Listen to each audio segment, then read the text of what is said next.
Junior NTR Koratala Shiva డైరెక్షన్లో వస్తున్నటువంటి దేవరా మూవీకి సంబంధించి సెకండ్ సింగిల్ అయితే రిలీజ్ అయింది. దుమ్ము దులిపేసిందని చెప్పాలి ఈ సాంగ్. ఫస్ట్ సాంగ్ ఎంత సెన్సేషనల్ హిట్ అయిందో ఈ సాంగ్ కూడా అంతే సెన్సేషనల్ హిట్ అయ్యే అవకాశం చాలా గట్టిగా ఉంది. రిలీజ్ అయిన కాసేపట్లోనే ఈ సాంగ్ అయితే వైరల్గా మారిందని చెప్పాలి. అంత అద్భుతంగా ఈ సాంగ్ ఉంది. డైరెక్టర్ కొరటాల శివ ఎప్పటి నుంచి ఎదురు చూస్తున్నటువంటి బ్లాక్ బస్టర్ అనేది ఇప్పుడు పడే అవకాశం గట్టిగా ఉంది. ఎందుకంటే ఆచార్య మూవీ ఫ్లాప్ అయిన తర్వాత ఇటువంటి భారీ స్థాయి ప్యాన్ ఇండియా మూవీ కోసం మాత్రం తను ఎంతో కష్టపడ్డాడు అన్నదైతే వాస్తవం. కానీ ఈసారి మాత్రం బ్లాక్ బస్టర్ వచ్చే అవకాశం అయితే చాలా గట్టిగా ఉంది. జూనియర్ ఎన్టీఆర్ అయితే దానికి కరెక్ట్గా తిరుగులేని హిట్ ఇవ్వబోతున్నాడని చెప్పడంలో ఎటువంటి సందేహం లేదు. ఈ మూవీ మీద ఉన్నటువంటి అంచనా ప్రకారం చూస్తే ఒక్క బాలీవుడ్లోనే ఈ మూవీ 400 కోట్లు అవలీలగా రాబట్టే అవకాశం చాలా ఎక్కువగా ఉంది. మిగతా 2 తెలుగు రాష్ట్రాల్లో అయితే ఈ మూవీ సెన్సేషనల్ హిట్ అయ్యి ఒక 500 కోట్లు రాబట్టే అవకాశం కూడా కొంచెం కనిపిస్తుందనే చెప్పాలి. సలార్ మూవీ కోసం వెయిటింగ్ అయితే మామూలుగా లేదన్న విషయం మనకు తెలియదు కాదు. ప్రభాస్ నుంచి రావాల్సినటువంటి మోస్ట్ సెన్సేషనల్ ఈ మూవీని అయితే చూడటానికి జనాలు విపరీతమైనటువంటి ఆసక్తి ఉన్నారని చెప్పాలి.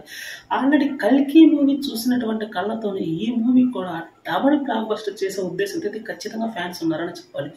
మొదటి పార్ట్ కేవలం 750 కోట్ల దగ్గర ఆగిపోయింది. కానీ ఇక రెండో పార్ట్ మాత్రం తిరుగులేనటువంటి విజయం సాధిస్తుందని చెప్పడంలో డౌట్ లేకుండానే పోయిందని చెప్పుకోవచ్చు. ప్రశాంత్ నీల్ KGF 2 కన్నా ఈ మూవీని ఇంకా మోస్ట్ హైలైట్గా చూపించడానికైతే చాలా ఎక్సర్సైజ్ చేశాడు. దానికి తగ్గ విధంగానే సూపర్ ప్లానింగ్తో అయితే రాబోతున్నాడు. ప్రమోషన్స్ అయితే పెంచే అవకాశం తొందరలోనే కనిపిస్తుందని చెప్పాలి. ప్రభాస్కి ఇది ఒక తిరుగులేని డబుల్ బ్లాక్ బస్టర్ అవుతుందని చెప్పుకోవడంలో డౌట్ లేదు. విశ్వంబర మూవీ అయితే మెగాస్టార్ చిరంజీవి హీరోగా నటిస్తున్న ఈ మూవీ మీద ఎక్స్పెక్టేషన్స్ తారాస్థాయిలో ఉన్నాయి. బాలీవుడ్లో కూడా ఈ మూవీ సంచలనం రేపే అవకాశం ఉంది.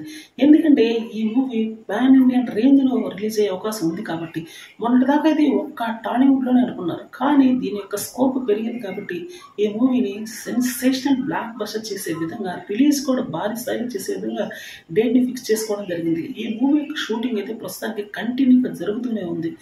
జస్ట్ ఒక వారం రోజులు సెలవు తీసుకొని ఇక ఫైనల్ షెడ్యూల్ అయితే పూర్తి చేసే అవకాశం ఉంది. ఈ మూవీ మీద ఉన్నటువంటి అంచనాల ప్రకారం అట్లీస్ట్ 500 crores ఈ మూవీ మీద ఉన్నటువంటి అంచనాల ప్రకారం అట్లీస్ట్ 500 కోట్లు అవలీలగా రాబట్టే అవకాశం ఉందని ప్రస్తుతం ఉన్నటువంటి మార్కెట్ని బట్టి తెలుస్తుంది. ఎందుకంటే అందరూ పాన్ ఇండియన్ మూవీస్ చేస్తున్నారు కాబట్టి మెగాస్టార్ చేయడంలో తప్పు ఏమిటి అని కూడా కొంతమంది వాదిస్తున్నారు. సో అది కరెక్టే కాబట్టి టాలీవుడ్ నుండి ఇటువంటి సినిమాలు ఎక్కువగా వస్తున్నాయి కాబట్టి ఇప్పుడు జరగబోయేది కూడా అది.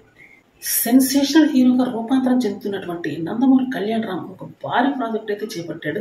ఈ మూవీకి ఇంకా కరెక్ట్గా పేరైతే పెట్టలేదు కానీ ఈ మూవీ యొక్క షూటింగ్లో చివరి క్లైమాక్స్ మాత్రం 1000 మంది ఫైటర్లతోటి ఒక అద్భుతమైన ఫైట్ దిగిపోతున్నాడు. ఈ ఫైట్ యొక్క ఖర్చు 8 కోట్లు అని చెప్పాలి.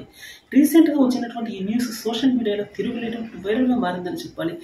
మూవీ హిట్ అవుతుందో ఫ్లాప్ అవుతుందో అన్నదాంతో సంబంధం లేకుండా కళ్యాణ్ రామ్ అయితే సెన్సేషనల్ బ్లాక్ బస్టర్ తీయడానికి మాత్రం ఖచ్చితంగా ఈ మూవీ తీస్తున్నాడని చెప్పుకోవాల్సి ఉంటుంది. కళ్యాణ్ రామ్ ఇంతకుముందు తీసినటువంటి మూవీస్ కొన్ని హిట్ అయ్యాయి, కొన్ని ఫ్లాప్ అయ్యాయి. కానీ ఇప్పుడు రాబోతున్నటువంటి మూవీ మాత్రం ఖచ్చితంగా హిట్ అవుతుంది అని మోస్ట్ కాన్ఫిడెన్స్తో ఉన్నాడు కళ్యాణ్ రామ్. సరైన కథ కానీ పడితే కళ్యాణ్ రామ్ని మించినటువంటి హీరో ఉండడు అని అయితే 2-3 సినిమాలు ఆల్రెడీ ప్రూవ్ అయింది కూడా. వశిష్ఠ తీసినటువంటి మూవీ ఎంత పెద్ద హిట్ అని మనకు తెలియదు కాదు. అందువల్ల ఇప్పుడు వస్తున్నటువంటి ఈ మూవీ మీద అంచనాలు తారాస్థాయిలో ఉన్నాయి. సో కాబట్టి ఈ మూవీ సెన్సేషనల్ హిట్ అయ్యే అవకాశం చాలా ఎక్కువగానే కనిపిస్తుంది.